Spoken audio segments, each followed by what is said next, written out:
صلو علی الحبیب صلی اللہ علیہ محمد صلی اللہ علیہ وسلم۔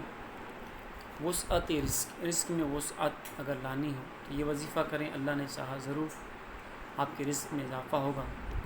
وظیفہ یہ ہے، سماعت کیجیے۔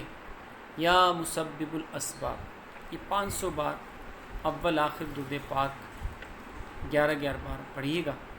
نماز عشاء کے بعد قبلہ رو باوضو ننگے سر ایسی جگہ پر بیٹھیں جہاں پر کھلا آسمان ہو، آسمان کے درمیان کوئی چیز، آپ کے درمیان کوئی چیز حائل نہ ہو، یہاں تک کہ سر پر ٹوپی بھی نہ ہو، پڑھا کریں تو اللہ نے چاہا ضرور آپ کے رزق میں اضافہ ہوگا۔ اللہ تبارک و تعالی ہمیں اپنے سوا کسی کا محتاج نہ فرمائے۔ اگر آپ کو ویڈیو اچھی لگی تو لائک کیجیے، کمنٹ کیجیے، شیئر کیجیے۔ اگر آپ میرے چینل پر نئے ہیں تو لازمی سبسکرائب کیجیے۔ السلام علیکم ورحمۃ اللہ وبرکاتہ۔